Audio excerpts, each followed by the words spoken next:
আমার তো সংসার শেষই হয়ে গেল, আমি তো বাঁচবই না, তোকেও এইখানে রাইখে যাবো না, তোকে রাইখে গেলে আমি শান্তি পাবো না। পারিবারিক অশান্তির জের কতটা ভয়াবহ হতে পারে তারই এক ছবি ধরা পড়ল জলপাইগুড়ির ময়নাগুড়িতে। পিসির সঙ্গেই থাকতো ভাস্তি। সকাল সকাল সেই ভাস্তির দেহ মিলল ঘরের মধ্যে, তাও আবার পা বাঁধা অবস্থায়। এদিকে বাড়ির মূল গেট আটকে পিসি চললেন তিস্তায় সলিল সমাধি দিতে। ওই বাড়িতেই থাকতেন যুবতীর সৎ মা। তিনি ঘরে ঢুকে দেখেন এই কাণ্ড।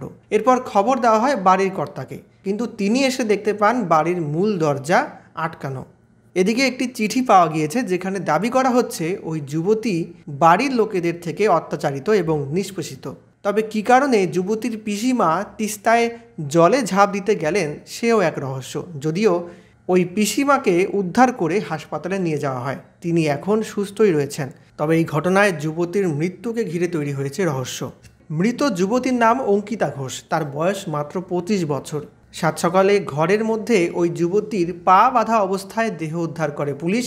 কোনো অভিযোগ এখনও জমা না হলেও তদন্ত করে দেখছে পুলিশ। এলাকাবাসীর একটা এখানে অভিযোগ যে এর যে পিসি এনাকে হত্যা করেছে বলে একটা মানে দাবি একটা ধারণা হওয়াটা স্বাভাবিক, যেহেতু তার পিসি একসাথে ঘুমাইছে, ধারণা হওয়াটা স্বাভাবিক।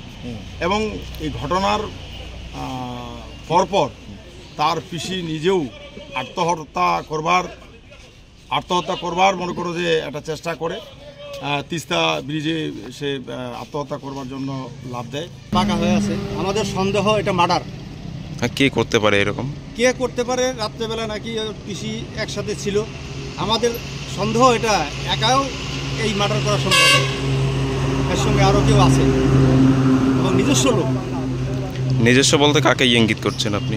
নিজস্ব বলতে কাকে ইঙ্গিত করবো? এখন ওর এরা তো এইদিকে থাকে, আমরা ওইদিকে থাকি। এখানে ওর বাবা আছে, ওর সৎমা আছে, আর পিসি তো নিজের পিসি ছিল।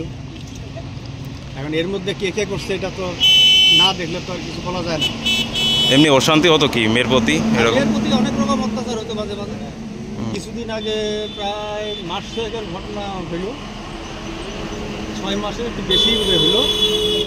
ওর কি হয়েছিল জানি না, ওরা বলতেছিল পাগল হয়ে গেছে, আপড্রেন হয়ে গেছে।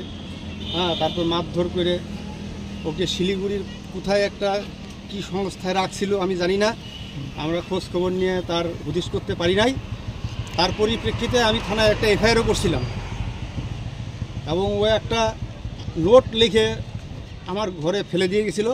সেই নোটটা এখনও আমার কাছে আছে এবং এক কপি আমি থানায় দিয়েছিলাম।